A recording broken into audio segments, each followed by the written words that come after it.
Ministério da Cultura e Águas do Brasil apresentam o primeiro Flipetrópolis. Arte, literatura, educação e liberdade. Parceria, Prefeitura de Petrópolis. Boa tarde a todos. Muito obrigado pela presença. A Josane já explicou praticamente toda a estrutura do festival. Eu não vou repetir. Só vou dizer que esse festival, para nós, e eu sempre falo nós, é uma equipe imensa que trabalha aqui, mas, em especial, concentrados eu, Sérgio Abranches e Tom Farias, na construção do conteúdo desse festival. E ele tem como base a palavra, e a palavra é o motor do diálogo que manda na democracia. E eu acho que é isso que a gente está precisando, é isso que todos os festivais nossos, a gente se concentra, né, em fazer festivais antirracistas, que a cada vez mais tenta explicar o Brasil. E aqui, nesse grupo imenso de escritores maravilhosos, né, que a gente traz, está acontecendo uma mudança. Está vindo aí uma mudança que a gente precisa ter olhos e coração aberto para prestar atenção nela. É essa mudança que está contida no texto dos romances da Eliana Alves Cruz. A Eliana está aí? Não sei se ela está, mas merece uma palma. No texto de Itamar Vieira Júnior, no texto de Conceição Evaristo, e tantos esses conteúdos que estão sendo agora mostrados para nós e que revelam a verdadeira face do Brasil, a história verdadeira do Brasil. E é por isso que nossos festivais têm em conteúdo este conteúdo. Aqui é uma associação de ideias. Vocês estão vendo ali a sequência de Portinares negros, selecionados pelo meu querido João Cândido Portinari. Faz favor, João, meu primo querido. Sempre em parceria, uma parceria incrível que começou ali com o professor Danilo Miranda, a quem homenageio, e aqui a você, Galina, muito obrigado pela presença do Sesc São Paulo, sempre com a gente. É esse trabalho de conteúdo. E como eu não consigo falar nada que eu sempre fiz, eu queria chamar o Sérgio Abrantes, que fala muito melhor que eu, viu, ministro? Que ele resolve todo o conteúdo. Faz o favor, Sérgio, vem cá. Ele fica puto comigo, viu? Boa tarde. Eu não vou falar, não. O Afonso quer que eu fale, mas eu quero só dizer o seguinte. Nós estamos muito felizes de estar em Petrópolis. Estamos muito agradecidos por esse espaço maravilhoso que nos foi cedido para que a gente fale de literatura, fale da cultura brasileira, fale de Brasil, e muito solidários com todo o povo de Petrópolis que anda sofrendo com os desastres socioclimáticos. Então, estamos aqui como petropolitanos de corpo e alma para poder fazer um belo festival para vocês. Agradecemos muito a presença de todos. Muito obrigado. Ela é muito melhor. Em especial, para terminar mesmo, brevemente, se existe a história de que um sonho se torna possível, se materializa, queria aqui fazer uma homenagem ao prefeito Rubens, que em novembro, no início de novembro, né, Paulo? Me convidou para vir aqui. E eu nunca... Léo, eu não imaginava que isso poderia estar aqui acontecendo. Uma coisa que começou em novembro. Nós conseguimos, gente. Viu? Tudo por ideia, raça e força desse moço que chama Gustavo Grandinetti, que está aqui na frente. Muito obrigado, Gustavo. Tá bom? E, no nome do Gustavo e do vice-prefeito, eu agradeço a todos que estão aqui. Essa coisa, como eu disse, não é feita sozinha, tem uma equipe gigantesca. São 45 pessoas trabalhando ali na casa que a gente alugou. Tudo o que acontece aqui está sendo transmitido para o mundo inteiro pelo YouTube o tempo todo, em altíssima qualidade. Isso é importante, não deixar as coisas que a gente vê e conversa acontecendo só aqui, sabe? Está acontecendo e todo mundo está vendo. E eu mando um beijo para minha mãe querida, já que está assistindo aí. Nunca fiz isso na vida, mas Dona Meire merece, né? Segue, Josane. Muito obrigado. Agora eu convido ao palco Cláudio Abducci, diretor-presidente do Grupo Águas do Brasil, um dos patrocinadores do Flipetrópolis. Um dos patrocinadores, não, o que viabilizou de verdade o projeto pela Lei Rouanet, junto com o Itaú e a Aerospace. Muito obrigado, viu, de público aqui. Prazer. Boa tarde a todos, excelentíssimo ministro Luiz Roberto Barroso, presidente do Tribunal de Justiça, Ricardo Cardoso, seu vice-prefeito, a qual cumprimento todos os presentes. O Grupo Águas do Brasil e Águas do Imperador acredita que, assim como o saneamento, a cultura tem o poder de transformar a vida das pessoas, né? Nós estamos muito felizes e orgulhosos de estar participando desse evento que une cultura, educação, diversidade e arte, né? Esse evento que conta com grandes nomes internacionais e nacionais, né? Fui informado, tem mais de 30 mil autores ali no Palácio de Cristal, que é uma honra para nós aqui na nossa querida Petrópolis. Petrópolis, que foi a primeira cidade que nós entramos em concessão do Grupo Águas do Brasil, que a gente tem um carinho especial, né? Universalizamos todo o abastecimento de água, avançamos muito no tocante ao tratamento de esgoto, que possibilitou que Petrópolis hoje fosse a segunda cidade, segundo o Trata Brasil, no saneamento do estado do Rio de Janeiro, né? Eu queria até aproveitar e comunicar e convidar a todos. Nós vamos inaugurar agora em junho, vamos tentar fazer até no Dia Mundial do Meio Ambiente, se Deus quiser, com a presença do prefeito Rubens Bontempo, que estará de volta aí conosco, a Estação de Tratamento de Esgoto de Itaipava, que vai tratar todo o esgoto de Itaipava e Nogueira, agora no Dia Mundial do Meio Ambiente. E, para finalizar, eu queria falar que nós estamos muito honrados de participar e apoiar esse evento, que certamente vai colocar Petrópolis no circuito literário do Brasil. Muito obrigado e boa tarde.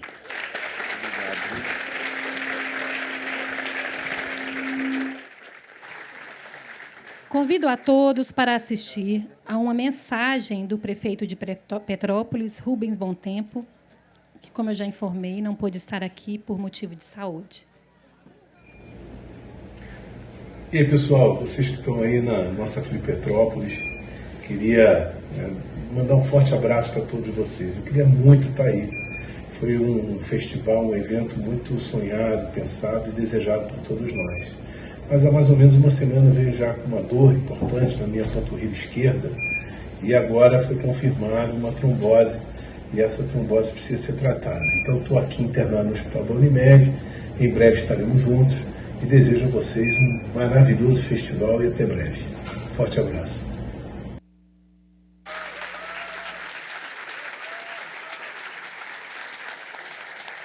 Desejamos melhoras ao prefeito. E agora eu convido ao palco o vice-prefeito de Petrópolis, Paulo Roberto Mostrange de Oliveira, representando o prefeito de Petrópolis, Rubens Bontempo. Boa tarde, senhor ministro Barroso. Prazer em recebê-lo em nossa cidade. Senhor presidente do Tribunal de Justiça, doutor Ricardo, cumprimentando-os. Cumprimento a todas as autoridades aqui presentes.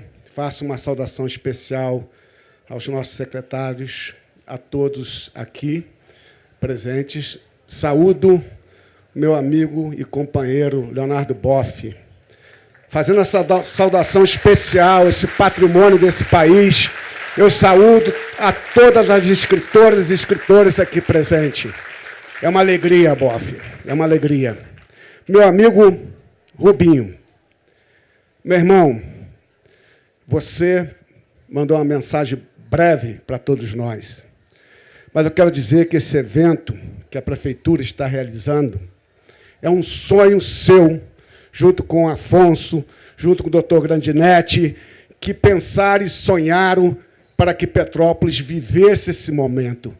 A magia da literatura, a magia de reunir os melhores escritores e escritoras do nosso país aqui em Petrópolis. Petrópolis precisava desse evento, Afonso.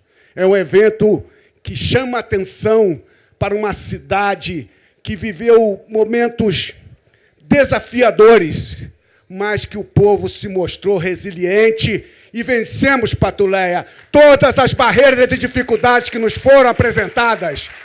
E hoje é uma demonstração clara de todos vocês, a apresentação do coral aqui, dos meninos, que dá aos canarinhos um orgulho de toda a nossa cidade. Então, esse momento é um momento de celebração, é um momento da magia da literatura. E eu digo para vocês, Petrópolis é a cidade das letras. Viva minha cidade maravilhosa! Viva Petrópolis!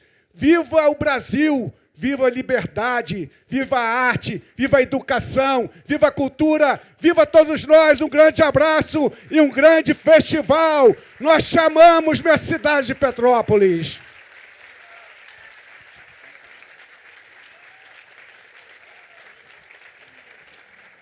Agradecemos. Eu vou quebrar o protocolo. Peço permissão a todos. Angélica, vem cá, minha querida. Eu preciso que vocês ouçam o testemunho da minha companheira, escritora Angélica. Ela vai sintetizar os sonhos e a realização dela. Por favor, Angélica.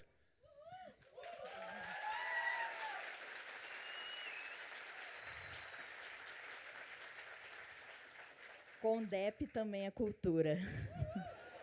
Somos cultura, prefeitura. Esse trabalho aqui está sendo maravilhoso.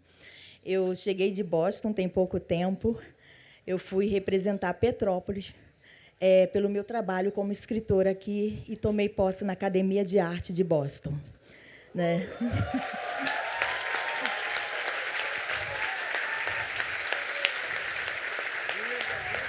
Como petropolitana.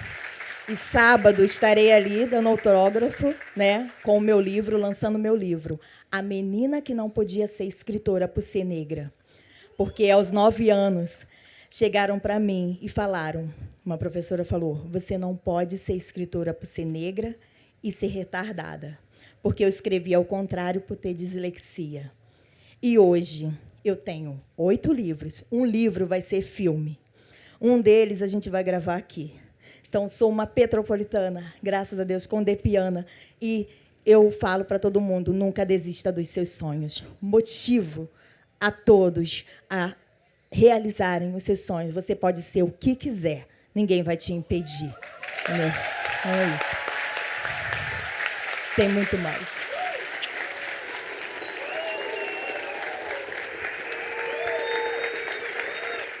Que linda! Que linda! Obrigada, meu prefeito.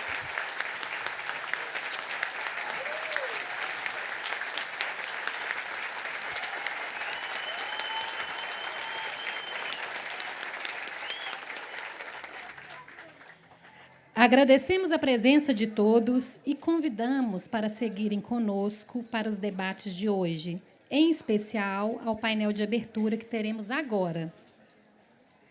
Quebra o protocolo um pouco. Fala o que vem, só para o pessoal já ficar sabendo o que vem hoje. Você está com a agenda? Dá uma olhadinha aí. É sempre legal, porque... Enquanto isso, a Pauliane vai montar o palco. Vamos montar o palco aqui. Enquanto isso, é o seguinte, são eventos de hora em hora. Então, eu fico pensando, a gente, às vezes, sai de um lugar para outro para assistir uma pessoa falar. No caso, quem estiver sentado nessa cadeira durante de 9 da manhã às 10 da noite, vai assistir as principais mentes brasileiras conversando aqui. Então, eu convido a todos para não se levantar, ficar sentado 10 horas aí, que está tudo bem. Só 10 horas sentado. Entendeu? Hoje nós temos agora o escritor Barroso. Gostou do escritor Luiz Roberto Barroso? Depois vamos fazer uma conversa com Galina, eu e o Tom, e seguimos até o fim. Você está com a agenda aí? Pode falar? Posso. Então, eu vou falar o nome dos escritores que a gente tem e os horários. Agora, a gente tem a abertura com o escritor Luiz Roberto Barroso, Gustavo Grandinetti e Sérgio Abranches. Às 16 horas, Luiz Galina e Afonso Borges. Às 17, Jamil Chad, falando sobre os segredos da Cruz Vermelha sobre o golpe no Brasil. Às 18, Antônio Torres e Tayane Santi Martins e Sérgio Abranches. Às 19, Leonardo Boff e Eliana Alves Cruz. E às 20, Escolastique Mukassonga e Simone Paulino com Jamil Chad. Todos convidados. Inclusive, nós vamos fazer uma coisa nova. O Jamil Chad, hoje, publicou no UOL uma reportagem que ele vem fazendo há muito tempo, contando mostrando os segredos que foram revelados com a abertura dos 40 anos da Cruz Vermelha. Então, ele vai contar para vocês em primeiríssima mão, porque subiu hoje no site do UOL, o que foi essa reportagem com a Cruz Vermelha durante toda a ditadura, tentando se comunicar com os hospitais e com os lugares de tortura e não conseguindo. Nós temos esse privilégio. Cadê o Jamil? O Jamil está aí? Está aqui trabalhando. Daqui a pouquinho você vem para cá para ficar, tá bom? Por favor. Então, eu convido ao palco o ministro Luiz Roberto Barroso, e escritor, Gustavo Grandinetti e Sérgio Abranches.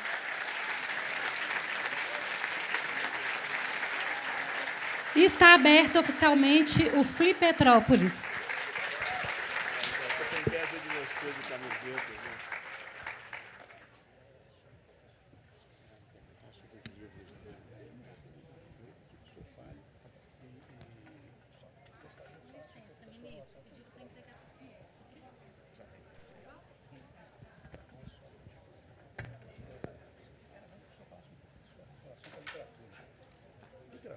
Para não ficar só uma coisa, não.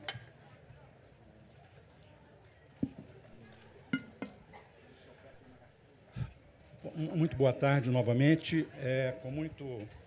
Com muito prazer e muita honra que eu faço essa mesa inaugural, que teremos dois escritores importantes, Luiz Roberto Barroso e Gustavo Grandinetti.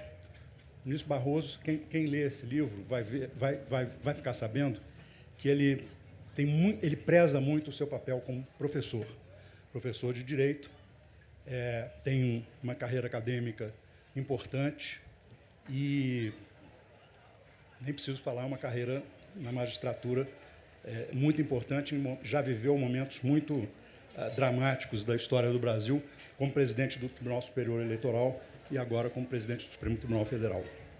E o desembargador Gustavo Grandinetti, que é um escritor de ficção também, ficção premiada, e um escritor de ficção histórica, que é uma ficção que tem os leitores brasileiros têm muito apreço por ela. Eu não vou me alongar nas formalidades da apresentação, embora eu sempre lembre da história do Darcy Ribeiro, dizendo que ele dispensava apresentações e assim, não, pode me apresentar. Mas, dado que a gente já está um pouco atrasado e que aqui a ideia são os escritores, e os escritores são todos iguais, independentemente de posto, raça, cor e gênero, então eu já vou passar a palavra para os dois. Primeiro para o ministro Luiz Roberto Barroso, depois para o Gustavo Grandinetti, desembargador, e eles vão falar sobre a literatura, a relação deles com a literatura, vão falar sobre os suas impressões sobre a vida literária e sobre a vida brasileira. Eu não vou fazer mediação, nem vou fazer pergunta, porque seria demasiado. Então, isso, tem uma palavra. Muito obrigado, Sérgio. Tenho muito prazer, muita alegria de estar aqui. Eu tenho vínculos profundos com Petrópolis. Boa parte do que eu escrevi na minha vida, eu escrevi aqui na minha casa de Itaipava, para onde eu vinha todos os fins de semana. Tenho o prazer de dividir essa mesa com o professor Sérgio Abrantes, um dos grandes intérpretes do Brasil, e do professor Gustavo Grandinetti, meu colega de turma, meu amigo há mais de 40 anos. Tenho muita alegria de estar aqui. O Sérgio não me apresentou, mas eu vou me apresentar, porque isso pode dar problemas, a não apresentação. E eu sou professor de Direito Constitucional há muitos anos, fui advogado, estou ministro do Supremo, e eu sempre gosto de me apresentar, porque há um tempo atrás eu estava com a minha mulher num restaurante, um garçom veio até a mesa e disse: eu conheço o senhor de algum lugar. Eu ri timidamente, ele voltou e falou assim: o senhor é famoso, não é? Eu ri constrangido, ele voltou uma terceira vez e disse: eu vou lembrar quem o senhor é. Não lembrou.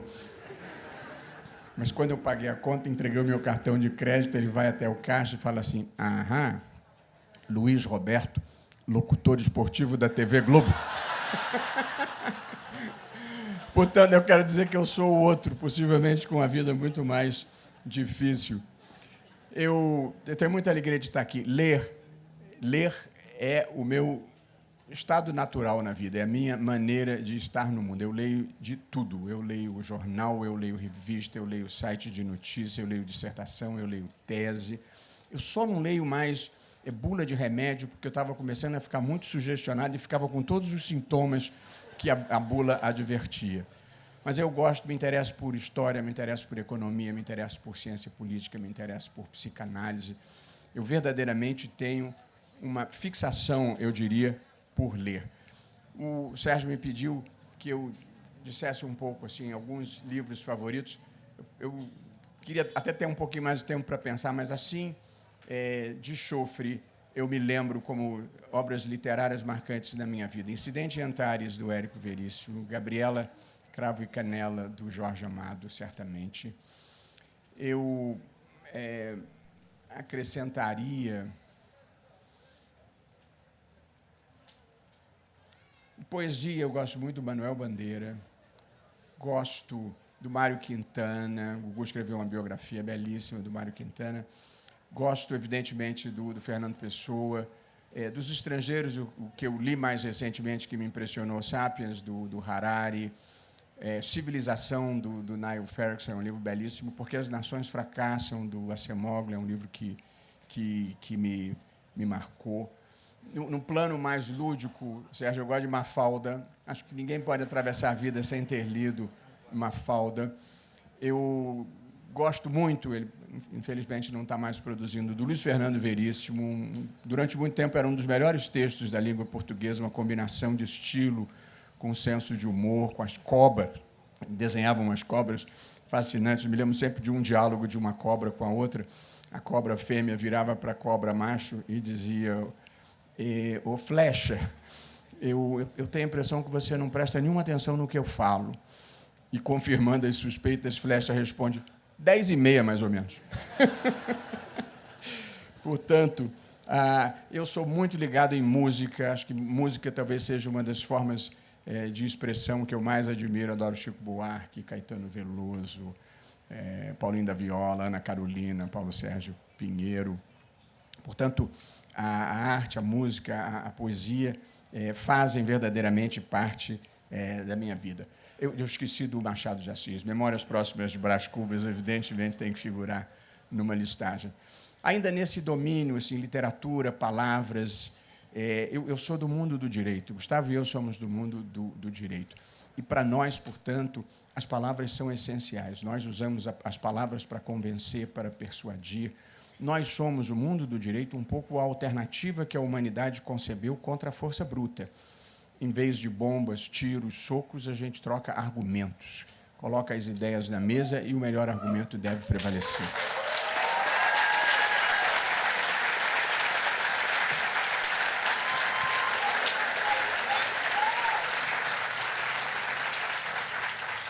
Nós lançamos agora, recentemente, no Supremo, um pacto pela linguagem simples. O pacto pela linguagem simples é muito simples.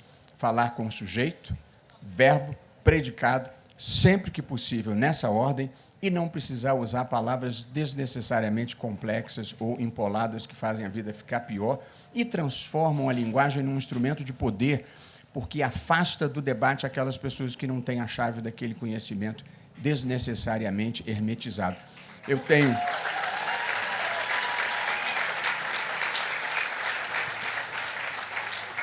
a minha própria lista de palavras que não podem ser utilizadas no meu gabinete, que incluem coisas horrorosas do tipo não chamar Supremo Tribunal Federal de excelso pretório ou sumo aerópago, não chamar petição inicial de exordial, peça de arranque, não chamar a decisão que você está recorrendo de acórdão vergastado. Parece piada, mas não é incomum nós encontrarmos esse tipo de linguagem. Em vez de falar com fundamento, falam com supedâneo, com spec, ou outras palavras. E aí é um gosto estético de cada um, mas eu bani odierno, novel, mister, mercê, outro sim, achegas, escolho. E tem gente que chama prisão de ergásturo público, que parece um... E o direito já tem palavras complicadas o suficiente para a gente precisar piorar. A gente já fala coisas do tipo, que é importante aqui em Petrópolis, no aforamento, havendo pluralidade de enfiteutas, elege-se um cabecel. É feio demais. Embargos infringentes e tem uma figura, um tipo de empréstimo chamado mútuo feneratício. A primeira vez que eu li, pensei que fosse uma posição do Kama Sutra, porque, pelo amor de Deus, mútuo feneratício é feio demais. E nós vivemos no mundo do direito da interpretação. A interpretação é feita a partir das palavras e dos sentidos possíveis das palavras. A interpretação tem como limite as potencialidades semânticas das palavras. Só que as palavras, muitas vezes, são muito ambíguas. Todos aqui conhecerão a história do barbeiro que colocou a plaqueta na sua barbearia, corta o cabelo e pinto, e quase foi à falência, até que um dia o literato da cidade mandou trocar e botar corto e pinto o cabelo, aí a freguesia voltou a comparecer. Portanto, a utilização da linguagem envolve muitos riscos. Um desses riscos é a interpretação literal, que é aquela interpretação que é fiel à letra, mas trai o espírito da lei, para lembrar a passagem célebre de Paulo. E uma das melhores passagens de interpretação literal, de crítica à interpretação literal, que eu li, foi numa obra literária do Stendhal, na Chartreuse du Parme, em que tinha um personagem chamado Clélia. E Clélia, havendo feito um voto a Nossa Senhora de que não mais veria o seu amante Fabrício, passou a recebê-lo na mais absoluta escuridão, achando que assim estivesse cumprindo a promessa. Portanto, a interpretação literal também é um risco. E no direito existe um outro risco, que é o excesso de formalismo. A interpretação jurídica tem que ser temperada pela vida, tem que ser humanizada pela vida. As interpretações que não são capazes de se adaptar às circunstâncias da vida não é capaz de fazer justiça. Eu tenho uma experiência pessoal, um pouco prosaica, mas muito reveladora. A minha filha se casou no final do ano passado, em setembro, e a presidente do Supremo Tribunal Federal, a ministra Rosa Weber, gentilmente veio. Ela é uma pessoa muito reservada, quase não sai socialmente. Ela veio à festa da minha filha, fizemos um galpão em casa. Quando ela estava saindo, eu fui até ela e falei: Rosa, correu tudo bem? Você foi bem tratada, bem servida? Ela disse: foi tudo ótimo, só não consegui comer um docinho. Eu disse: é mesmo? Por que houve? A atendente disse que ainda não estava na hora. Eu disse: não, espera aí. Peguei ela pelo braço, voltei lá na mesa dos doces e falei para a atendente: essa aqui é a ministra Rosa Weber, presidente do Supremo Tribunal Federal. Ela gostaria de um docinho. E a moça falou: não está na hora. E eu disse para ela: eu sou o pai da noiva. Ela disse: muda nada. Aí eu meti a mão e peguei os 2 docinhos e entreguei para a ministra Rosa. Essa moça era uma formalista, ela nunca deve ter lido Kelsen, mas era uma positivista, normativista de categoria, porque não flexibilizava a norma para absolutamente coisa alguma. E, ainda falando sobre linguagem e o mundo que nós estamos vivendo, nós vivemos um momento muito delicado para a liberdade de expressão, que é a matéria-prima de quem vive de escrever. E esse momento delicado, ele é produto da revolução tecnológica. Essa revolução tecnológica, ou revolução digital, que universalizou os computadores pessoais, universalizou os telefones celulares e, com a internet, conecta bilhões de pessoas em todo o mundo. A internet trouxe como grande proveito para a humanidade a democratização do acesso à informação, a democratização do acesso ao conhecimento e a democratização do acesso ao espaço público. E essa é a vertente positiva. Porém, o acesso ao espaço público deixou de ter o controle editorial mínimo que era feito pela imprensa tradicional, que fazia um filtro de autenticidade ou de um mínimo de civilidade daquilo que chegava ao espaço público.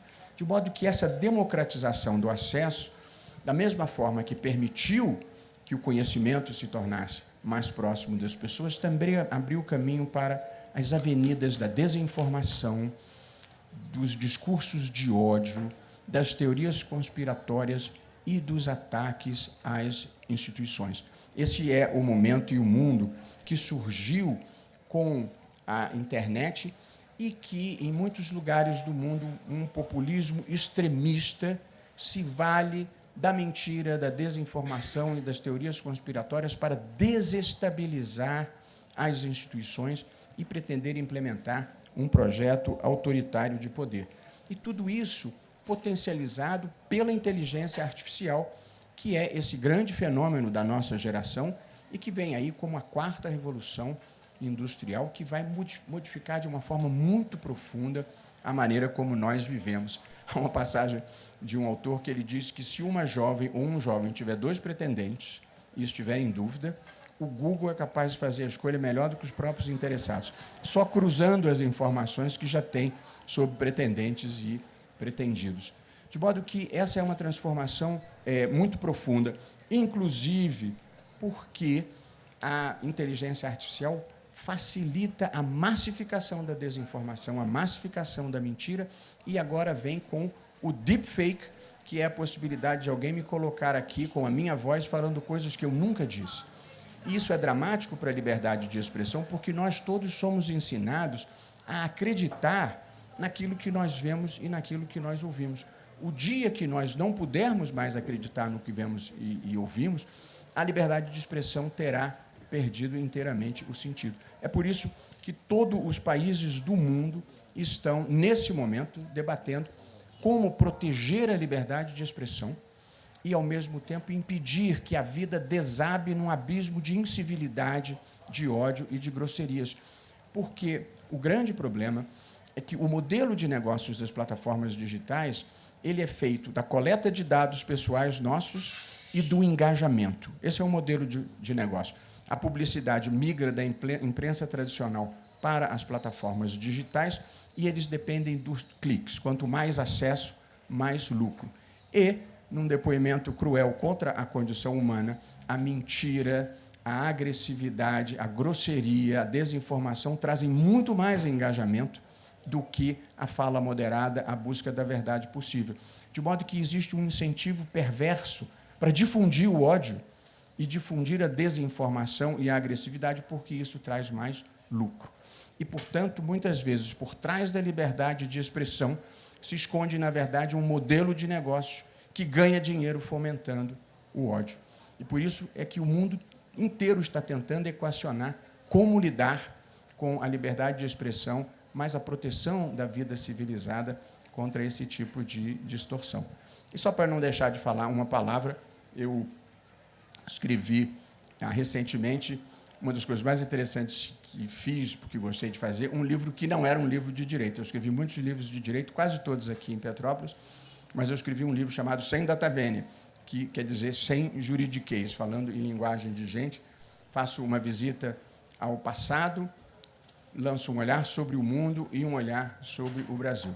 Na visita ao passado, eu estou monitorando aqui bem o meu tempo, Sérgio. Na visita ao passado, eu falo um pouco da ditadura militar, que é a história da minha geração e da história da geração do Gustavo. Um dos livros do Gustavo é encenado, parte dele neste cenário, Romances no Trem da História, que eu recomendo, é um livro formidável. Mas, então, conto um pouco onde eu estava e como eu vivi alguns episódios. Basicamente, a morte do Vladimir Herzog, o atentado do Rio Centro e a campanha das diretas já, que foram 3 momentos emblemáticos para a minha geração. Eu vou mencionar apenas para não estourar o tempo, como me marcou, e eu narro isso um pouquinho no livro, a morte do Vladimir Herzog. Eu estava no final da adolescência, isso foi em 1975, começando a ler jornais. Fui um leitor ávido de jornais e de revistas a vida inteira, até hoje. E aí eu leio a morte de um jornalista que se apresentou espontaneamente ao DOI-CODE de São Paulo, acusado de participar do Partido Comunista, e amanhece morto por suicídio, se enforcou na cela. E aquilo me chamou a atenção, aquela notícia. Vladimir Herzog era judeu, eu sou filho de mãe judia, e aí, poucos dias depois, aparece uma fotografia dele enforcado com o cinto da roupa e a notícia do enterro dele. Nos cemitérios judaicos há uma ala específica para os suicidas. Aí a notícia dizia que ele não tinha sido enterrado na ala dos suicidas. Aquilo me chamou um pouco a atenção. Depois, nos jornais da segunda-feira, sai a notícia de que Dom Paulo Evaristo Arnes, cardeal arcebispo de São Paulo, chefe da Igreja Católica, tinha feito um culto ecumênico ao qual tinha comparecido o Sobel, que era o rabino, e Dom Helder Câmara, e que milhares de pessoas tinham comparecido àquele culto ecumênico. E aí eu comecei a juntar as peças daquele quebra-cabeça. Herzog era judeu, se suicidou, mas não foi enterrado na ala dos suicidas, e o chefe da Igreja Católica reza uma missa, um culto ecumênico, para um judeu que eu nunca tinha ouvido falar, e comparecem milhares de pessoas. Está acontecendo alguma coisa aqui que eu não estou sendo capaz de perceber. E aí fui investigar, e a verdade é que a indignação rompeu a censura e todo mundo ficou sabendo que o Vladimir Herzog tinha morrido, porque foi barbaramente torturado durante toda a madrugada e morreu nas dependências do comando do 2º Exército, e simularam aquele suicídio. Aquele foi um momento muito emblemático na minha vida, porque eu escolhi o lado da história que eu queria estar. E era contra as pessoas que criavam aquele país feio e truculento, e que ainda tinha a disfarçatez de encobrir aquilo sob o disfarce de um suicídio. De modo que eu narro um pouco esses episódios, depois eu falo um pouco do mundo, revolução tecnológica, crise da democracia e mudança climática, que é um tema que precisa entrar no radar da sociedade. Eu tenho procurado estudar esse tema junto com inteligência artificial. E depois, na parte final do Sem Data Vênia, eu lanço um pouco um olhar sobre o Brasil, e aí falo um pouco de política, sempre do ponto de vista institucional, nunca partidário. Falo um pouquinho de costumes, um pouquinho de direito, um pouquinho de economia. E, portanto, eu escrevi 5 páginas sobre cada tema: pobreza, desigualdade, corrupção, reforma política, jeitinho brasileiro, liberdade religiosa, e falo sobre interrupção de gestação, drogas e racismo. Eu sou de uma geração que a gente tem opinião sobre tudo. E, portanto, sempre institucional, pensando o que é bom para fazer um país melhor e maior. E, só porque esse é um evento literário, eu queria destacar aqui uma poesia belíssima, que foi escrita pelo Afonso Romano Santana depois do atentado. Houve o atentado do Rio Centro, que foi um atentado terrorista frustrado de colocação de bombas num show de música popular no Rio Centro, em 1981. Um atentado que vinha dos porões do regime militar. O capitão e o sargento que estavam armando o artefato para colocar a bomba durante o show, a bomba explode dentro do carro, dentro do pomo, o sargento morre, o capitão fica gravemente ferido. Descobre-se, a imprensa chega antes das autoridades, fotografa, tinha outras bombas no carro, e fica bem caracterizado que era um atentado terrorista. Depois há um inquérito policial-militar que encobre isso e diz que eles foram vítimas de um atentado da esquerda, uma história totalmente implausível, uma mentira que significou, pela disfarçatez, a morte moral do regime militar. Mas, logo depois da divulgação do inquérito, do resultado do inquérito, de que os terroristas tinham sido vítimas de um atentado de esquerda, quando estava todo mundo da esquerda preso, o Afonso Romano Santana escreveu esse poema, que eu considero uma obra-prima, porque documentou aquele momento histórico, e aqui eu paro e volto só para me despedir. Mas olha o que ele escreveu. Mentiram-me ontem, e hoje mentem novamente. Mentem de corpo e alma, completamente. E mentem de maneira tão pungente que acho que mentem sinceramente. Mentem, sobretudo, impunemente. Não mentem tristes, alegremente. Mentem tão nacionalmente que acham que, mentindo história afora, vão enganar a morte eternamente. Mentem e calam, mas suas frases falam, e desfilam de tal modo nuas que mesmo um cego pode ver a verdade em trapos pelas ruas. Sei que a verdade é difícil e para alguns é cara e escura, mas não se chega à verdade pela mentira, nem à democracia pela ditadura. Naqueles dias, essa poesia foi imensamente impactante para quem fazia a resistência ao regime militar. E, para dar um toque positivo, as minhas preocupações, quando Gustavo e eu estávamos na faculdade, era como acabar com a censura, como acabar com a tortura, como criar instituições democráticas num país que tinha se desencontrado na história. E hoje, passados 40 anos, as minhas maiores preocupações são ainda enfrentar a pobreza e a desigualdade, melhorar a qualidade da educação básica, investir em ciência e tecnologia, melhorar a segurança pública, melhorar o saneamento básico, assumir a liderança climática, mas as minhas preocupações hoje são muito melhores daquelas que eu tinha no tempo da ditadura. Ou seja, apesar de tudo, nós andamos na direção certa, ainda quando não na velocidade desejada. Muito obrigado.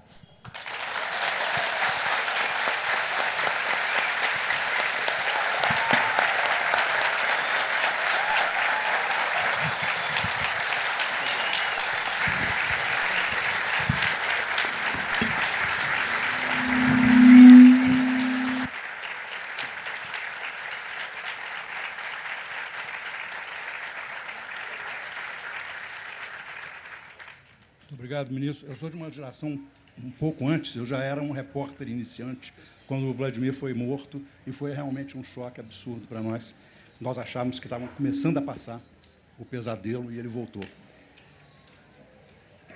Professor Grandinetti, olha, vou mostrar de novo o seu livro que o ministro falou, porque é um belo livro, eu consegui ler um pedacinho dele para a nossa conversa, e fala de momentos muito marcantes da história, não só nossa, mas, por favor.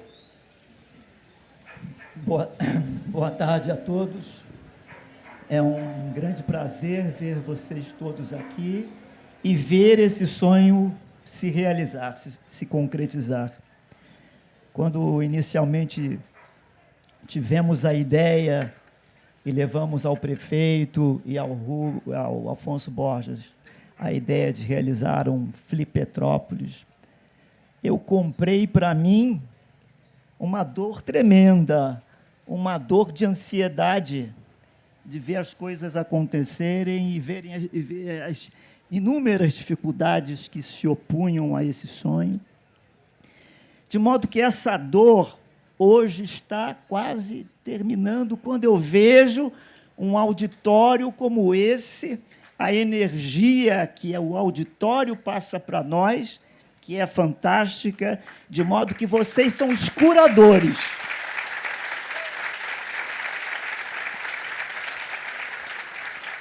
Vocês são os curadores das nossas dores de ansiedade.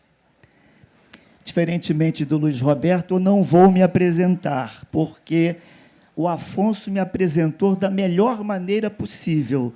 Ele falou, esse moço, Gustavo Grandinetti, para alguém da minha idade, ser chamado de moço está ótimo, não precisa de mais nada. Além do mais, porque ontem eu perdi todos os meus documentos, não é? Imagina se eu fosse um idoso, né? Perdi tudo. E, aliás, fui ontem na Academia Petropolitana, que eles incorreram num ato, um equívoco tremendo, e me deram um cargo de membro correspondente da Academia Petropolitana de Letras. Em seguida, eu encontro o Afonso, e ele me pergunta qual é a sensação de ser um imortal. Eu respondi, olha, já que eu perdi os documentos todos, eu acho que a sensação é de liberdade. Eu não preciso mais de CPF, cartão de crédito, dinheiro, nada. É a melhor que tem ser imortal, não vou precisar de nada disso. Bom, então, vocês já sabem que eu sou um moço esquecido e vou falar um pouco aqui sobre romance histórico, literatura, romance histórico e memória. Talvez essa minha obsessão pela memória, talvez seja porque eu já estou perdendo ela, né? Então, fica aí a intenção de mantê-la sempre perto de mim. Mas, para tratar desse tema, rapidamente, evidentemente, eu queria invocar uma lembrança, uma imagem que os jornais, toda a imprensa reavivou na semana passada. Toda a imprensa nos informou, divulgou sobre as comemorações dos 50 anos da Revolução dos Cravos em Portugal. Toda a imprensa divulgou isso. Eu queria, então, propor que essa lembrança, essa imagem das comemorações da Revolução dos Cravos ficasse aqui como uma introdução a algumas poucas considerações que eu vou fazer sobre esse tema. Literatura, memória e, especialmente, romance histórico. Quando o leitor abre um livro de ficção, ele sabe que vai encontrar um mundo irreal, fantasia, ou, como disse o vice-prefeito, um mundo de magia. Quando o leitor abre um livro de história, ele tem a pretensão de encontrar construções mais ou menos aproximadas de algo que aconteceu no passado, embora nem a história, nem nenhuma ciência possa afirmar uma verdade absoluta, até porque a história é fadada sempre ao revisionismo, submetida ao teste do que é factível, do que é possível de ser comprovado. O romance histórico fica a meio de caminho entre a ficção e um livro de história. Embora convide o leitor para a magia, o mundo irreal e a fantasia, a trama, porém, fica demarcada por um ambiente histórico que imbrica os personagens como uma condição existencial, impossível de fugir desta condição. Quem viveu os tempos de chumbo da ditadura viu, soube do que aconteceu com Herzog e não pode fingir que não viu. A pessoa fica presa. É uma condição de existência. Pode-se omitir, mas não se pode dizer que não se viveu aquilo. Então, o romance histórico permite que o leitor abstraia do presente e passeie no passado, vague até o passado e possa projetar o futuro. O ser humano talvez seja o único ser vivo que possa transitar entre esses três termos temporais: o passado, o presente e pode projetar o futuro. Por isso, a memória é que preside isso, porque só se passa o futuro conhecendo o passado. E o romance histórico permite que o leitor tenha contato com um passado. O romance histórico exercita a memória. O Aristóteles dizia que a memória está na alma, porque é a alma que sente. A alma sente saudade, sente felicidade, sente tristeza, sente traumas. E sente traumas, sim.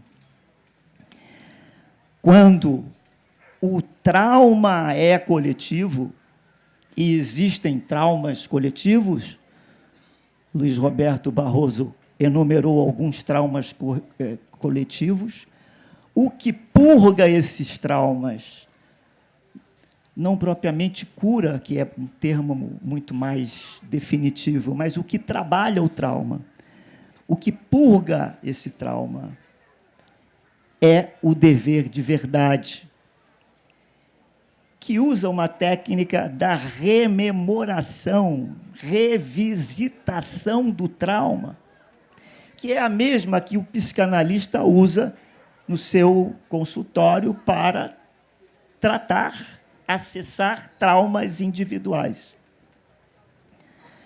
Com a diferença que, em sendo um trauma coletivo, o que preside esse processo de tratamento é o ideal de justiça.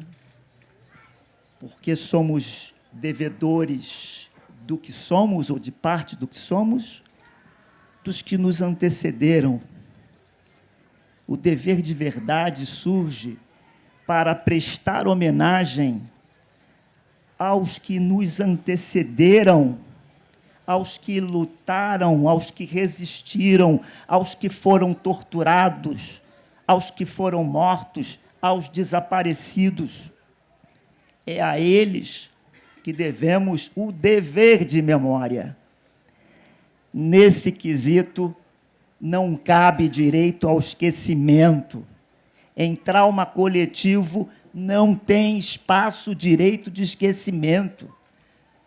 A nível individual, é possível objetar um direito ao esquecimento.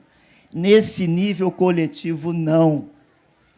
Nesse nível coletivo, é preciso exercitar a memória.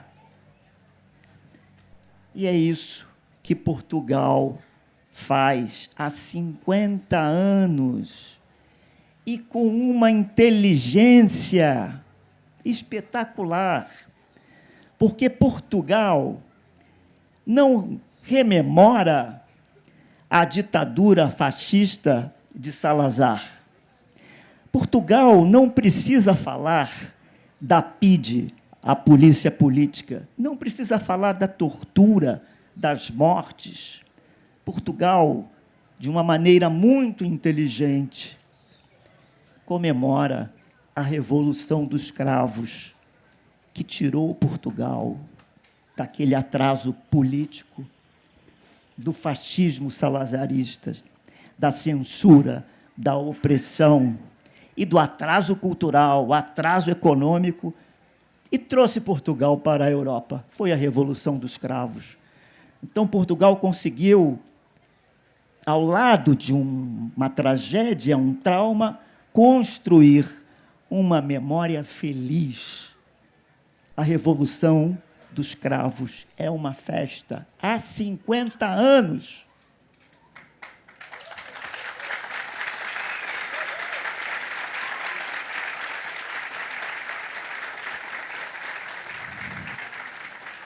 E é inevitável fazer a comparação. A nossa Revolução Pacífica, que nos devolveu a democracia, a eleição direta, a urna eletrônica, que foi a campanha das diretas,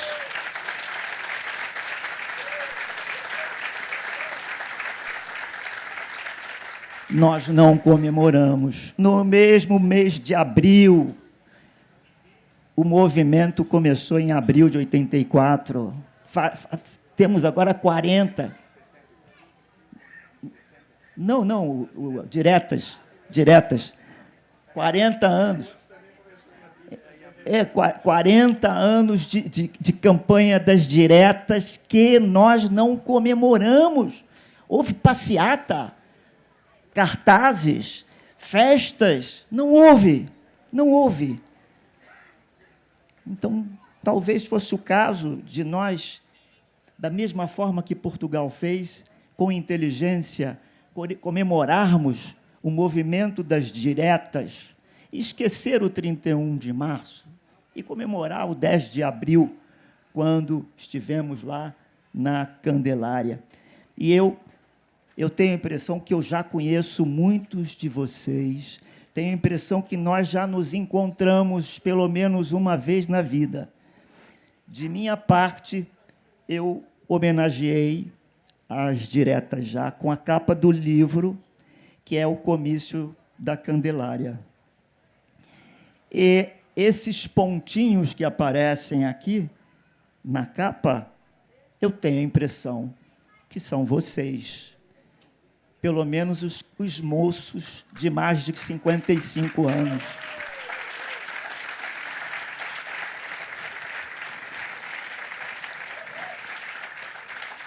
Estávamos lá e estaremos sempre que a democracia nos exigir. E naquele tempo, naquele dia, nós gritamos, nós entoamos 1, 2, 3, 4, 5 mil. Queremos eleger o presidente do Brasil. Talvez hoje o refrão fosse outro. Talvez 1, 2, 3, 4, 5 mil. Esquece na caserna esse fuzil.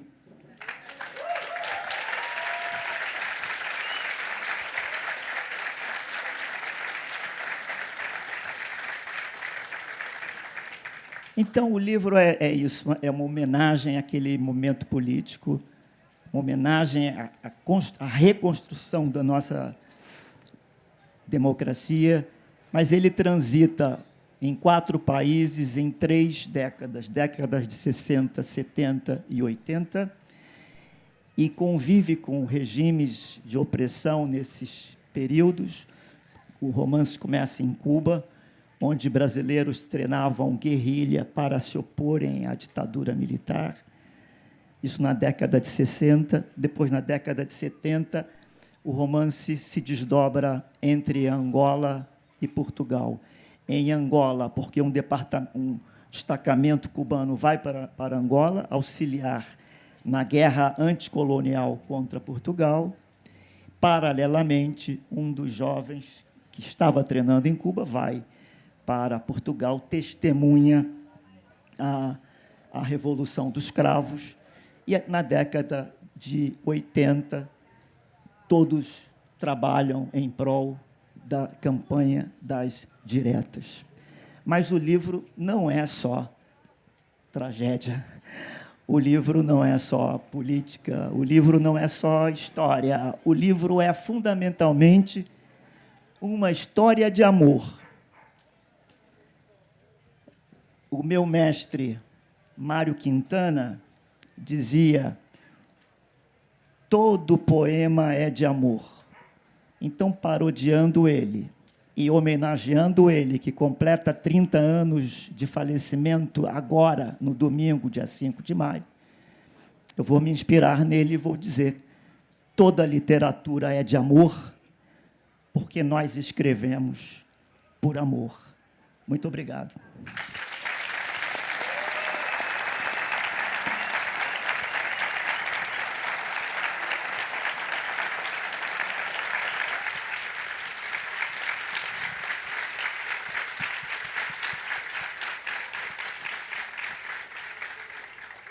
Muito obrigado, Gustavo, pela lembrança de um movimento que foi tão importante para várias gerações, as nossas que estão representadas aqui, né? E continua sendo marcante e continua sendo uma espécie de desejo permanente, né? De que esse direito não nos seja cassado novamente. O Kundera falava do romance com a verdade, né? Ele falava que ele trata da possibilidade da verdade, né? E o seu romance, quando mergulha na história, faz isso, né? E é muito importante.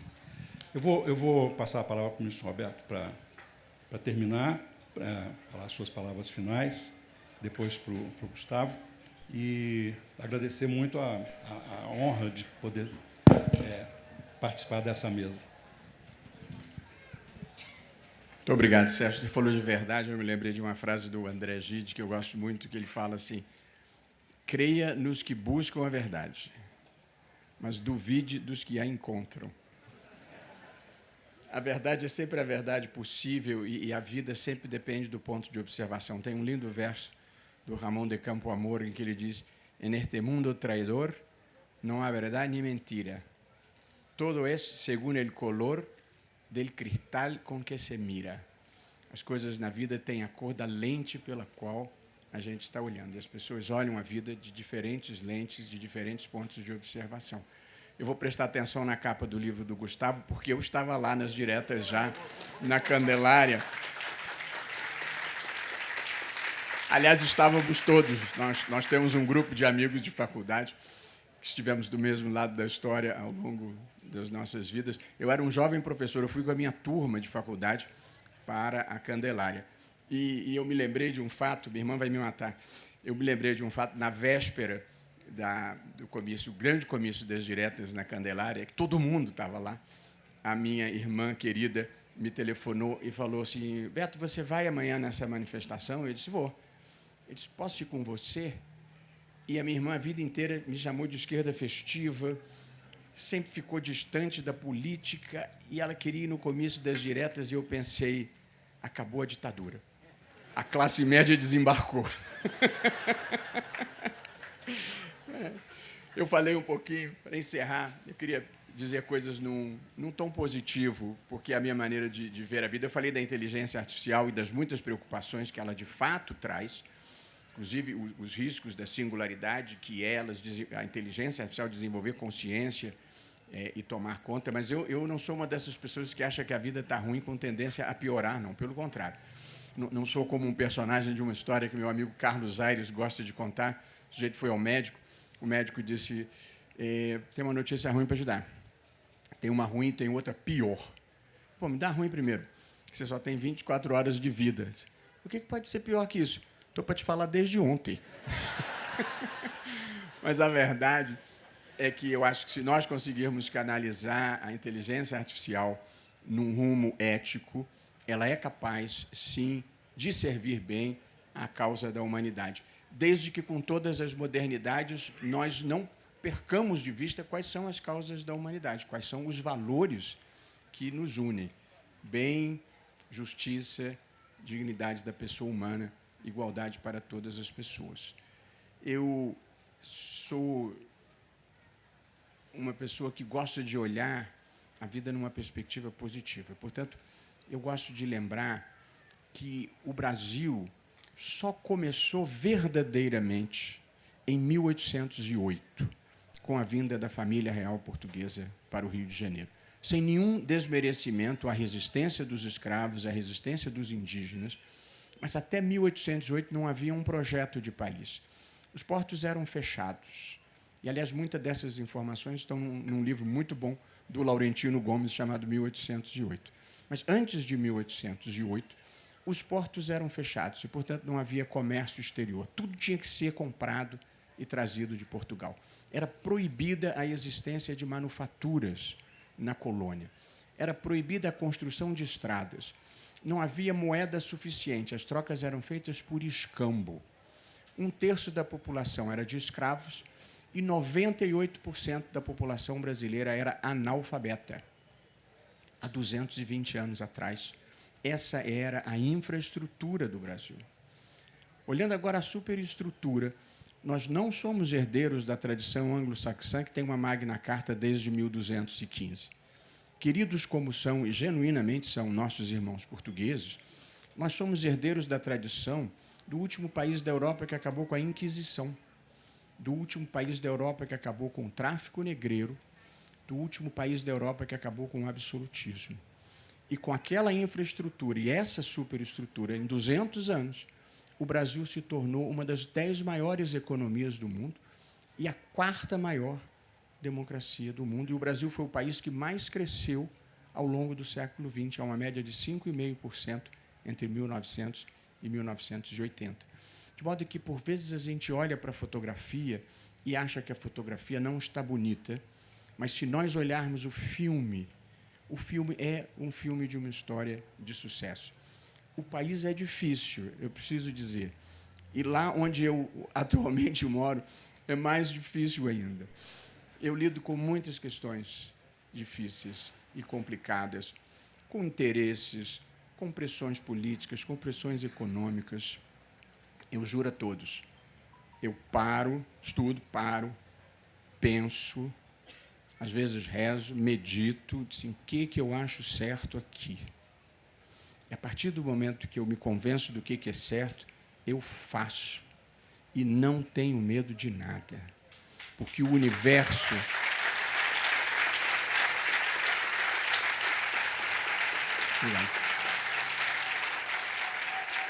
O universo protege as pessoas que se movem por bons propósitos. Aliás, é a única razão pela qual eu sobrevivo em Brasília.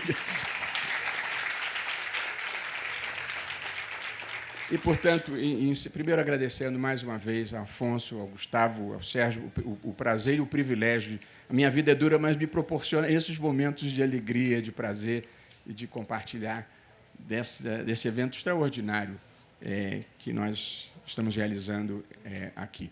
Eu queria encerrar a minha crença, a minha fé mais racional, é de que a história, essa que o Gustavo estava mencionando, a história é uma marcha contínua na direção do bem, da justiça e do avanço civilizatório.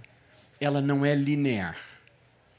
Mas, mesmo quando a gente não consegue enxergar da superfície, ela continua fluindo na direção certa, como um rio subterrâneo, e que está indo para o lugar que tem que ir. E porque eu acredito nisso, eu tenho uma visão extremamente construtiva da vida. É claro que existem muitos momentos difíceis. Porém, nesses momentos difíceis, eu me consolo com o meu slogan pessoal, e com ele eu gostaria de terminar essa participação nesse nosso evento. O meu slogan pessoal é: não importa o que esteja acontecendo à sua volta. A gente não tem controle sobre o que os outros fazem. E as pessoas nem sempre fazem o que deviam fazer. Mas não importa o que esteja acontecendo à sua volta. Faça você o melhor papel que puder. É isso que muda a história. E seja bom e correto, mesmo quando ninguém estiver olhando. Muito obrigado.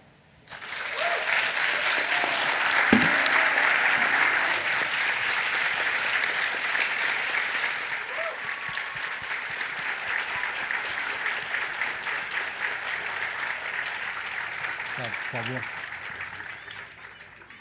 Muito brevemente, eu só queria agradecer ao ministro Luiz Roberto Barroso o esforço que fez para vir aqui.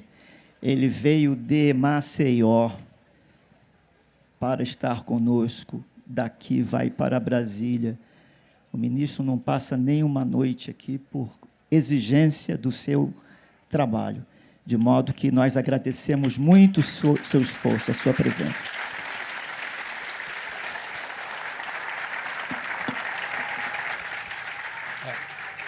O agradecimento é nosso, é realmente uma presença importante. Eu acho que todos concordam comigo que nós não poderíamos ter tido uma mesa inaugural melhor, né?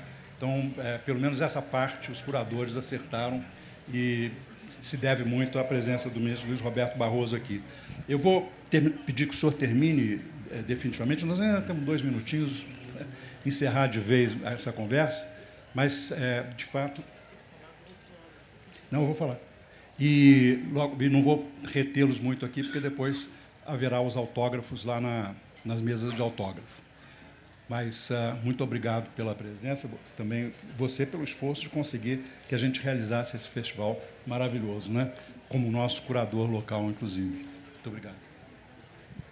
Bom, eu, louvando o Gustavo, eu preciso dizer que há uns 3 meses, em 48 horas, ele me mandava uma mensagem. Estamos te esperando. Mas eu vim com muito prazer. Eu gosto da cidade, eu adoro estar aqui e adoro esse tipo de evento.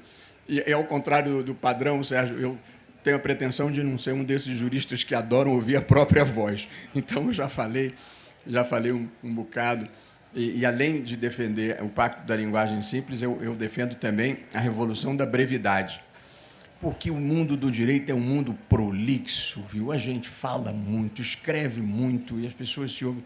De modo que eu vou encerrar com uma butade, uma blague, que eu acho divertida, que é a propósito de como é que a gente deve fazer força na vida para ser mais breve no mundo do direito e na vida em geral. Então, conta a lenda que a professora pediu aos seus alunos que escrevessem uma redação sobre religião, sexo e nobreza, e que fosse muito breve. E um aluno com grande poder de síntese escreveu assim: "Ai, meu Deus, como é bom", disse a princesa ainda ofegante. Muito obrigado.